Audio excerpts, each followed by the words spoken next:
1 ও 2 কয়লা খনিতে নিয়োগকে কেন্দ্র করে ব্যাপক উত্তেজনা। অভিযোগ, শুক্রবার নিয়োগের তালিকা জমা দিতে গেলে গ্রাম কমিটির কয়েকজন সদস্যের উপর হামলা করা হয়। মারধরের সে ভিডিও ইতিমধ্যে সোশ্যাল মিডিয়ায় ভাইরাল হয়েছে। অভিযোগ, এক বেসরকারি সংস্থাকে কয়লা খনির দায়িত্বে নেবার পর স্থানীয়দের নিয়োগের প্রতিশ্রুতি দেওয়া হয়েছিল। দীর্ঘ আন্দোলনের পর প্রথম দফায় 30 জনকে চাকরি দেওয়া হলেও আরও 20 জনের নিয়োগ প্রক্রিয়া বাকি ছিল। সেই তালিকা জমা দিতে গেলে একদল দুষ্কৃতী হামলা চালায়, মারধর করা হয় গ্রাম কমিটির সদস্যদের, এমনকি নিয়োগ সংক্রান্ত নথিপত্র ছিঁড়ে ফেলে দেওয়া হয় বলে অভিযোগ।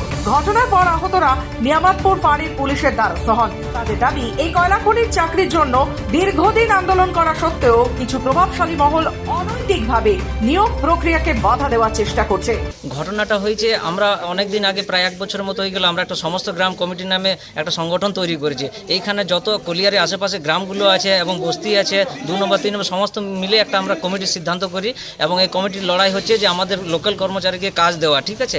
তো এর মধ্যে প্রাইভেট কোম্পানি অলরেডি আমাদের 30 জনকে নিয়েছে এবং ওরা বলেছিল 20 জন পরে নেবে, ঠিক আছে। তো 2 মাস পর 20 জনের ওরা বললো যে একটা লিস্ট দিন 20 জনের। তো ওইটা 20 জন সিলেক্ট করার জন্য আমরা গতকালকে একটা গ্রাম কমিটির মিটিং ডাকা হয়, ওইখানে সিলেকশন হয়, ওই 20 জনের নাম লেখা হয়, প্রত্যেকটি গ্রাম থেকে 2 জন করে প্রায় দেওয়া হয়েছে, ঠিক আছে। ওইখানে সিলেকশন হয়ে যাওয়ার পর আজকে আমরা ওই কাগজ জমা করতে যাই কলিয়ারিতে।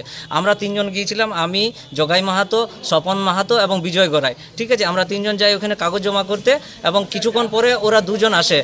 বড়ে নাম আছে বড়ে নুনিয়া, আর একজনের নাম আছে রাজ নুনিয়া। এরা 2 জন একটু স্বাস্থ্যবান, একটু মানে শরীর স্বাস্থ্য ছিল। ওরা 2 নম্বর এলাকারই ছিল, ঠিক আছে। অথচ আমাদের ওরা কোনো ইয়েতে আসেনি, আপনার এই মিটিং মিছিলে আসেনি, ঠিক আছে। ওরা দেখতে চাইলো সব কাগজগুলো যে আপনার বলছে কাদেরকে আপনার কাজ দিচ্ছেন, ঠিক আছে। আমি বলে দেখুন এইগুলো আছে, বলছে আপনি একে কেন দিলেন, চিনাকুড়ি হাঁটান, আপনি বিনোদবান হাঁটান, এরকম করে কাগজগুলো বলছে এগুলো হবে না। আমি বলছি আপনি এরকম কেন করছেন, বলছে দেখবে আমি ফেড়ে দেবো সব কাগজ ওইখানে ফেড়ে দিল, যত ডকুমেন্ট ছিল সব ফেড়ে দিল। আমি বলতে গেলাম যে আপনি কাগজগুলো ফাড়লেন কেন, তখন আমাকে মারতে লাগায়, আমাকে মারে আমার গাছের গোড়াতে আমি পড়ে যাই, ঠিক আছে। তখন এরা 2 জন স্বপন মাহাতো আর বিজয় গড়াই এসে বললো আপনি ওদের জগাইকে মারলেন কেন। ওরা বলতে যে এদেরকে প্রচুর মারে, এমনভাবে মারে, স্বপন মাহাতোর মেরে মাথা ফাটিয়ে দেয়, বিজয়ের মাথা তো চোট লেগেছে এবং আমাকে গাছের গোড়াতে আমি পড়েছিলাম। দিয়ে তারপরে যখন হাল্লা হয় তখন এই মহিলা একজন আমাদের যায়, মহিলাগুলো দৌড়ে আসে, ও ছাড়াতে গিয়েছিল এবং মহিলাটাকেও আমাদের মেরেছে এবং ওকে বাঁচানোর জন্য ওই এসিএলের একজন কর্মচারী গৌতম বাউরি নামে, উনি গিয়েছিল ছাড়াতে, তো ওনাকেও মেরেছে এসিএলের কর্মচারীকেও। ছিল আপনার আমাদের একটা এসিএল এর লিস্ট জমা করতে গেছিলাম, ব্যাপারটা কালকে আমাদের একটা মিটিং হয়েছে, লিস্ট জমা করতে গেছিলাম। তো লিস্ট জমা আমাদের সব কিছু রেডি হয়ে গেছিলো, লিস্ট এবার আমরা জমা দিতে যাচ্ছিলাম অফিসে। তো যাওয়ার জন্য তখন ওরা বলছে আরে ইসকো, ওরা আমাদের কমিটি তো থাকে না, ইসকো কাহে দিয়া উসকো কাহে দিয়া, মাল খাইছিল আপনার পুরো। আমরা বললাম ঠিক আছে বাদ মে जो होगा होगा। তো ওরা কি বললো, ওরা তোমার পেপারগুলো পুরো ফেড়ে দিল।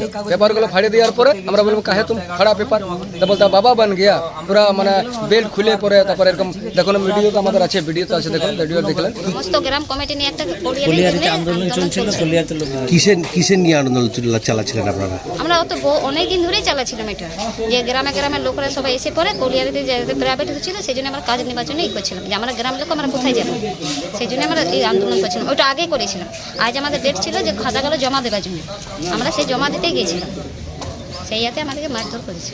নিয়োগের মতো গুরুত্বপূর্ণ ইস্যুতে এই ধরনের হামলা এবং বিশৃঙ্খলা নিয়ে ইতিমধ্যেই ক্ষোভ ছড়িয়েছে শ্রমিক মহল জুড়ে। আসানসোল থেকে রাহুল পাসওয়ানের রিপোর্ট, খবর বাংলা।